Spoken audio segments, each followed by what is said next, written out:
పవన్ కళ్యాణ్ అభిమానులకు బన్నీ కౌంటర్ ఇచ్చారు అంటూ ఒక వార్త ఇప్పుడు సోషల్ మీడియాలో చక్కర్లు కొడుతున్న నేపథ్యంలో అసలు ఏ అంశంలో పవన్ కళ్యాణ్ అభిమానులకి బన్నీ కౌంటర్ ఇచ్చారు అనేది మనం పూర్తి స్థాయిలో తెలుసుకునేటువంటి ప్రయత్నం చేద్దాం. ప్రస్తుతం మనతో పాటున్నారు ప్రముఖ రాజకీయ విశ్లేషకులు కృష్ణకుమారి గారు. మేడంతో మాట్లాడదాం. మేడం నమస్తే. మేడం, ఆంధ్రప్రదేశ్ ఉప ముఖ్యమంత్రి పవన్ కళ్యాణ్ గారి అభిమానులకి icon star Allu Arjun counter ఇచ్చాడు అంటూ ఒక వార్త సోషల్ మీడియాలో చక్కర్లు కొడుతోంది. ఏ రకంగా కౌంటర్ ఇచ్చారంటే ఏం చెప్తారు మేడం? ఇప్పుడు ఆయన నిన్న ఎయిర్పోర్ట్లో ఒక టీ షర్ట్ వేసుకుని కనిపించారంట. ఆ టీ షర్ట్ పైన అప్పట్లో అనగనగా ఒక రోజు సినిమాలో బ్రహ్మానందం ఒక బ్లాక్ కలర్ టీ షర్ట్ వేసుకుని నున్నగా దూకున్న తలతోటి ఆయన ఎంట్రీ ఆ సినిమాలో ఫస్ట్ ఎంట్రీ. పోలీసులు ఆయన్ని అటొకళ్ళు ఇటొకళ్ళు చేతుల మీద తీసుకుని పోలీస్ స్టేషన్కి వెళ్తారు. నేనెవరో తెలుసా అని పోలీసుల్ని ఇది చేస్తూ ఉంటాడు. నెల్లూరు పెద్దారెడ్డి తెలుసా మీకు అని పోలీసుల్ని బాగా ఇది చేస్తాడు. ఇక పోలీసులకు పోలీసులు ఫైల్ తీసుకొచ్చి అతను ముందేసిందాకా అంటానే ఉంటాడు. ఈ మధ్యలో ఏమంటుంటాడంటే, I want to talk to Nellore Peddareddy right now అంటుంటాడు. అంటే ఇక్కడ జనాల్లోనేమో అసలు ఉత్కంఠత, ఎవరో నెల్లూరు పెద్దారెడ్డి ఉన్నాడు, ఈయన నెల్లూరు చిన్నారెడ్డిగా మనసు అనుకుంటా ఉంటారు.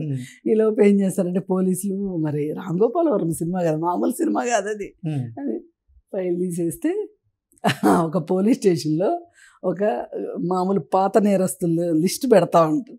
అట్లాంటి లిస్ట్లో ఉంటాడు బ్రహ్మానందం. ఓకే, సరే, అదే పోలీస్ స్టేషన్కి వీళ్ళు వస్తారు. ఎవరు, జేడి చక్రవర్తి ఆ అమ్మాయి హీరోయిన్ వస్తారు. వాళ్ళ సాయంతో మొత్తానికి ఆ పోలీస్ స్టేషన్ నుంచి తప్పించుకున్న తర్వాత ఇంకా ఈయన తెలివితేటలన్నీ చూపించి వాళ్ళకి చేసే సాయం చేస్తూ ఉంటాడు. ఇక స్క్రీన్ మొత్తంలో అతను ఉన్న ఎపిసోడ్ మొత్తంలో అస్సలు ఈ రోజుకి ఆయన హావభావాలు అయితే అందరికీ గుర్తుండి, అసలు హావభావాలు గుర్తు కాదు, ఆ థాట్ వస్తేనే నవ్వు వచ్చేస్తుంది మొహం మీద. అసలు మామూలుగానే బ్రహ్మానందం పేరు తలుచుకుంటేనే నవ్వు వస్తుంది, అది వేరే విషయం. కానీ ఆ పర్టిక్యులర్ క్యారెక్టరు, ఆ పర్టిక్యులర్ ఏమంటాం కాస్ట్యూమ్, ఆ పోస్టర్ అంటాం కదా, ఆ పోస్టర్ని మటుకు మర్చిపోలేము. అయితే మరి అల్లు అర్జున్కి ఒక మంచి బ్రిలియంట్ ఐడియా వచ్చింది. ఒక టీ షర్ట్ మీద ఆ నెల్లూరు పెద్దారెడ్డి ఫోజులు ఏవైతే ఉన్నాయో, పోలీసు వాళ్ళు సేకరించి పెట్టిన ఫోజులు ఏవైతే ఉన్నాయో, ఆ 2 పోజుల్ని తీసుకొని ఆ టీ షర్ట్ మీద ముద్రించుకుని అంతవరకు వేసుకుని ఉంటే బాగుండేది. అసలు ఎవరు దీని గురించి పెద్ద పట్టించుకునే వాళ్ళు కాదు. ఏవదలే ఆయనకు బ్రహ్మానందం అంటే బాగా ఇష్టంగా ఉంచు, లేదంటే ఏమన్నా డిప్రెషన్లో ఉన్నాడేమో, బ్రహ్మానందాన్ని మీద వేసుకుంటే కానీ ఆయనకి కొంచెం సంతోషం రావట్లేదేమోలే, డిప్రెషన్లోంచి బయటికి రావడానికి బ్రహ్మానందాన్ని టీషర్ట్ని వేసుకున్నాడు కావచ్చు. ఇప్పుడు నాగార్జున కూడా చెప్తుంటాడు, నాకు ఎప్పుడైనా కానీ బాగా దిగులుగా అనిపించినా, ఏదన్నా అనిపిస్తే కనుక బ్రహ్మానందం గారి పెట్టుకుని చూస్తాను, చూసేస్తే నాకు మొత్తం నా స్ట్రెస్ అంతా వెళ్ళిపోద్ది అని అట్లాగే ఈయన కూడా అనుకుంటారు. కానీ ఇంకో అడుగు ముందుకేసి, మనోడు మామూలుడు కాదు కదా అల్లు అర్జును, నెల్లూరు పెద్దారెడ్డి తాలూకా అని రాసుకున్నాడు. అక్కడ పేలింది బాంబు, బ్లాస్ట్.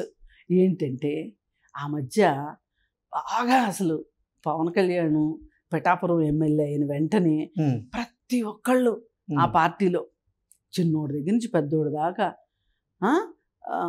పిఠాపురం ఎమ్మెల్యే గారి తాలూకు అని చెప్పుకోవటం, ఆంధ్రప్రదేశ్ ఉప ముఖ్యమంత్రి పవన్ కళ్యాణ్ గారి తాలూకు అని చెప్పుకోవటం, అది ఎక్కడ దాకా వెళ్ళిందంటే ఆ విషయం మీద మీమ్స్ కూడా వచ్చినాయి, భయంకరంగా మీమ్స్ కూడా వచ్చి. మొన్న ఏదో ఒక టీవీ షోలో, ఈ రియాలిటీ షోస్ జరుగుతూ ఉంటాయి కదా, మేము ఎమ్మెల్యే గారు తాలూకు అంటే మనకి ఇమ్మీడియట్గా ఏం గుర్తొస్తుంది? పవన్ కళ్యాణ్ గుర్తొచ్చేస్తున్నాడు. పిఠాపురం ఎమ్మెల్యే గారు తాలూకు అని. అసలు ఈ జాడ్యం ఎక్కడి దాకా వెళ్ళేటట్లుందంటే ఏ బస్ స్టాండ్లోనో పిక్ పాకెటింగ్ చేసిన వాళ్ళు కూడా పట్టుకోగానే నేను పిఠాపురం ఎమ్మెల్యే గారి తాలూకు అన్న ఆశ్చర్యపోకర్లా ఆ టైప్లో అయిపోయారు. చాలా మంది బండ్ల మీద కూడా స్టిక్కర్లు కొట్టించుకున్నారు. పైగా పెళ్ళికి వెళ్ళినప్పుడు అడుగుతారు కదా జనరల్గా, మీరు ఎవరి తాలూకు అని, మేము పిఠాపురం ఎమ్మెల్యే గారి తాలూకు అని చెప్పుకునేటట్లు ఇలా రకరకాల అన్నమాట. అంటే ఇది వాళ్ళు ఏదో అదొక ఉచ్చిలి కింద చేసింది. మా నాయకుడే గనక ఎమ్మెల్యే అయిపోయాడు, ఉప ముఖ్యమంత్రి అయిపోయాడు అనే జోష్లో వాళ్ళు చేసిన విపరీత ప్రచారం వికటించిందని చెప్పొచ్చు. ఏదైనా ఒక మోస్తరు వరకు బాగుంటుందండి. ఏదైనా ఒక పరిమితి దాటింది అనుకోండి వెగటేస్తుంది. ఇప్పుడు మీరు స్వీట్లు బాగా తినండి, మీరు ఎంత స్వీట్లు అంటే ఇష్టం ఉన్నా 2 తినే వరకు బాగుంటుంది, 3 తినే వరకు బాగుంటుంది, 4, 5 దగ్గర నుంచి వెగుటు కొట్టడం స్టార్ట్ అవుతుంది. ఇంకొక 2, 3 తిన్నారంటే జన్మలో ఆ స్వీట్ ముట్టుకోరు, అలా అయిపోద్ది. అలాంటి పరిస్థితి వచ్చింది. ఇప్పుడు దీన్ని బట్టి మనకు అర్థమైంది ఏంటి అంటే, పవన్ కళ్యాణ్కి ఆ రోజు జనసేన పార్టీ వాళ్ళు ఏమనాలి, సైన్యం ఎవరైతే ఉన్నారో, జన సైనికులు అభిమాన సైన్యం ఎవరైతే ఉన్నారో, ఆ రోజు పుష్ప సినిమా గురించి వ్యతిరేకంగా మాట్లాడటం కావచ్చు, మేము ఆడనివ్వము అంటాం కావచ్చు, బ్యాన్ చేస్తామంటాం కావచ్చు, అసలు చూడొద్దు అని చెప్పటం కావచ్చు, ఇట్లా రకరకాలుగా చేసేసరికి ఇప్పుడు ఇది ఆరని జ్వాలలాగా అతని మనసులో ఉండిపోయింది. పైగా ఇంకా కొత్త సినిమా ఇది స్టార్ట్ చేసినట్లేడు, మనోడు కాస్త ఖాళీగా ఉన్నట్టున్నాడు. అప్పుడు ఖాళీగా ఉన్నప్పుడు ఆలోచిస్తే క్రియేటివ్గా ఈ ఐడియా వచ్చిందనమాట. ఇటు ఒక రకంగా ఆకర్షణ పెరుగుతుంది, ప్రత్యేక ఆకర్షణగాను ఉంటుంది, ఇంకో పక్క కక్ష తీర్చుకున్నట్లు ఉంటుంది. 200 లాభం అని చెప్పి అల్లు అర్జున్ ఈ పని చేశాడు అనిపించింది.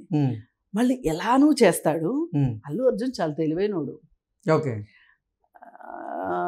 బాంబేలో ఒక ఎంటర్టైన్మెంట్కి సంబంధించిన ఒక పెద్ద ఈవెంట్ ఏదో జరిగితే దానికి చిరంజీవి గారు వెళ్ళారు, అమితాబ్ బచ్చన్ గారు, అలాగే రజనీకాంత్ గారు, మొత్తం పాత వెటరన్ హీరోయిన్లు, ఇప్పుడు అప్కమింగ్ హీరోయిన్లు, వీళ్ళు ఆఖరి శ్రీలీల కూడా వెళ్ళింది.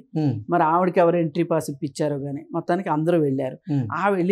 వెళ్ళినప్పుడు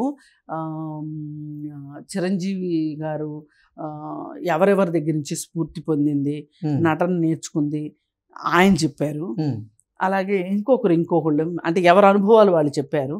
అక్కడ అల్లు అర్జును చాలా మెచ్యూర్డ్గాను చాలా తెలివిగా నేను చిరంజీవి గారిని చూసి నేర్చుకున్నాను అని చెప్పాడు. నేను చిరంజీవి గారి డాన్స్ చూస్తూ పెరిగాను. వేవ్స్ అని చెప్పి ఒక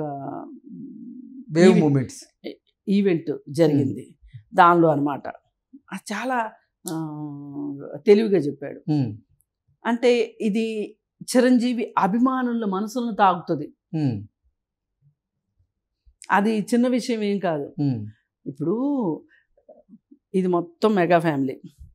ఇప్పుడంటే వీళ్ళు ఏదో అల్లు ఫ్యామిలీ అని వేరుపడ్డారు, కానీ మామూలుగా మొత్తం అభిమానుల్లో చిరంజీవి అభిమానులే అల్లు అర్జున్కి ట్రాన్స్ఫర్ అవుతారు, మళ్ళీ వాళ్ళే పవన్ కళ్యాణ్కి ట్రాన్స్ఫర్ అవుతారు, వాళ్ళే రామ్ చరణ్కి, అలాగే మళ్ళీ వాళ్ళే వరుణ్ తేజ్కి. ఏదైనా ఏ సినిమా వచ్చినా సరే ఈ అభిమానులు వీళ్ళ జేబులు ఖాళీ చేసుకుంటానికి ప్రతి 2 నెలలకు ఒక సినిమా వస్తుంది కదా, 3 నెలలకు ఒక సినిమా వస్తుంది కదా, వచ్చినప్పుడు వీళ్ళు ఖాళీ చేసుకుని చక్కగా పోస్టర్లు వేసి, తోరణాలు కట్టి, పూలదండలు వేసి, కటౌట్లు చేసి, ఆ నానా హంగామా చేసి అభిమానులు డబ్బులు వదిలించుకుంటానికి ఈ మొత్తం వీళ్ళే.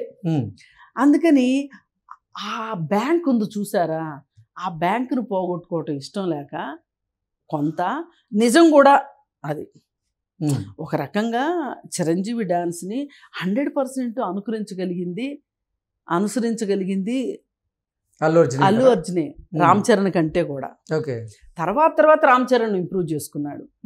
ఏదైనా చిన్నప్పటి నుంచి అల్లు అర్జును ఏదైనా చిరంజీవి డాన్స్ వేయాలంటే ఆ ఫ్యామిలీ ఫంక్షన్స్లో అల్లు అర్జునే. డాడీ సినిమాలో కూడా ఉంటుంది అతని డాన్సు. ఇలా అల్లు అర్జున్ బాగా తెలివిగా ముందుకెళ్తున్నాడు. ఏది ఏమైనా వెన్నుపోట్లు లేకోకుండా ఉంటే గనక ఎవరికైనా సరే, ఎవరైనా సరే వాళ్ళు వెన్నుపోట్లు పొడిపించుకోనకూడదు, బాధపడనకూడదు, వెన్నుపోట్లు పొడిచి సంతోషపడకూడదు అనేది ఇప్పుడు మనకి ఇదంతా చూసిన తర్వాత అర్థమైంది. అంటే అసలు నిజంగా అల్లు అర్జున్ గారు ఆ టీషర్ట్, ఆ క్యాప్షన్ తో ఉన్నటువంటి టీషర్ట్ ధరించడం వెనక పవన్ కళ్యాణ్ గారి అభిమానులకి కౌంటర్ ఇచ్చేందుకు ధరించాడా అంటే ఏం చెప్తారు? ఖచ్చితంగా. కేవలం అది మాత్రమే అయితే, ఆ బొమ్మ మాత్రమే, ఎమోజీ ఒక్కటే వేసుకుంటే ఏముండేది కాదు. అసలు నెల్లూరు పెద్దారెడ్డి తాలూకా అని రాయడం, ఇప్పుడు ఆ తాలూకా అన్నమాట వీళ్ళు విశేషంగా ప్రచారంలో పెట్టారు కాబట్టి అతను అది వాడగలిగాడు, వాడాలనుకున్నాడు. అది అతని సమయస్ఫూర్తి. అతనికి వచ్చిన ఐడియానా ఇంకెవరికైనా వచ్చిన ఐడియానా అనవసరం. కానీ ఇదే ఐడియా ఇంకెవరైనా ఫాలో అయితే ఇంత ఇది వచ్చేది కాదు కదా, ఇంత పాపులారిటీ వచ్చేది కాదు, ఇంత వివాదము అయ్యేది కాదు. కాబట్టి ఏది ఏమైనా చాలా స్ట్రాటజీ తోటి అల్లు అర్జున్ ముందుకు వెళ్తున్నాడు అనేది అర్థం. Okay madam, thank you so much. Thank you.